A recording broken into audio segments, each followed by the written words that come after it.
So since you guys really liked the video where I count down the Splatfests I want repeated, and we got 100 likes, hold on, am I seeing this right?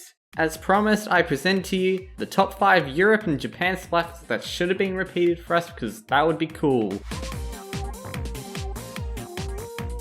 I'm only counting the exclusive Splatfests in Europe or Japan that use the old result system with the solo and team wins. And once again, this is all my opinion, so tell me your thoughts down below. And if you enjoyed the video, don't forget to subscribe. And starting off with number 5. Rock vs Pop. Although this Splatfest was a repeat from Splatoon 1, the North Americans are yet to experience it, and maybe they'll have some different opinions to the Europeans and Japanese. I'd be on Team Pop because, well, it's my preferred genre of music. So if we look at the results for the Splatoon 2 one, oh okay, Rock won, but how about the Europeans from 5 years ago? Did Pop win there? Well, all those opinions are wrong. And just like the cake versus ice cream Splatfest, this one also went for 4 hours, and maybe with the 20 extra hours in the clout system, it could change things, or stay the same. Number 4, because I finally know how to count. Adventure vs Relax. The colours of this Splatfest are the Aussie colours, so they're good. Team Relax was more popular, so that is also very good. But Team Adventure won, which isn't as good. They're basically betraying their own team by relaxing at home and playing Squid Game. This was also a way better thing than the one we got. The name doesn't even deserve to be said, but I guess we got what we deserved after poking fun at Europe's loo roll Splatfest. The Shifty Station. The switches is pretty cool, but the switches mechanic was used again during the Knights vs Wizards Splatfest, but you can even just block yourself or your teammates in some areas, as if they were your haters. Number 3, Salty vs Sweet. I'd actually prefer this theme over the baseball vs soccer Splatfest we got at the same time because 1, what kind of introvert who plays video games plays sport? And 2, baseball isn't popular in Australia, so that's completely invalid already. Anyways, we need to correct the results and make sure Team Sweet wins, cause salty popcorn is nice and all, but when you add more flavor to it, it's just better. Or maybe I'm just salty that Europe let the wrong team win, but anyways. The art made it look like the colors were going to be a grey and orange, but it's a bright blue and orange. It's still a cool color combo, but it's just something I noticed.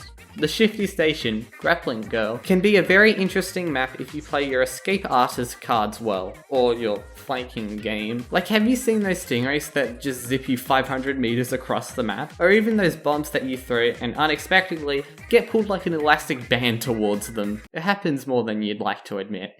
Number 2.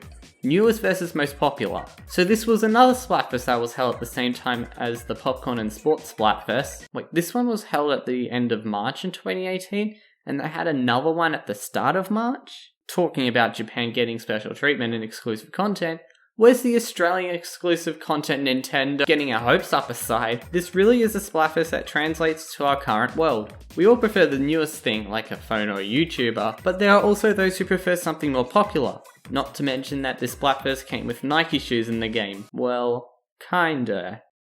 Also, it's a tick, not a swoop. This Splatfest used the same Shifty Station as the last one, Grappling Girl, but you all know my opinion on that. It's long range galore! And now for some honourable mentions that weren't even close to making the cut at all. So they're just not so honourable mentions. Front row versus back row. So we can turn the 72% who are on team front row into an 100% because that's the only way to have your toilet paper, and that's just my factual opinion. Don't at me. Champion versus Challenger. 40% of the Japanese really have a high self-esteem. Also, theoretically, Team Champion should have won, but I'm not complaining. Film versus Book. No one can read, no one wants to read, so just default everyone onto Team Film. Wait, I'm reading a script right now. And now, number 1. It's New Lifeform versus Future Tech. Now, this isn't what you're probably expecting, but it's just my kind of theme. It was once again another sponsored Splatfest by Jamstack. Splatoon JP's Twitter made like a ton of posts about it that had no relevance to us, let alone us knowing what it was all about. Luckily, Team Future Tech won, or there would be problems. Like, have you seen Tokyo? Like the buildings and stuff. I don't think those buildings would be turned into New Lifeform. That'd be scary. The Shifty Station. The Zappy Lung Shocking was cool. You should see if foes through the glass before you fight them to the death. And you could also look up at the wall as if there were a big world beyond it. The Inklings are like ants compared to the size of that thing.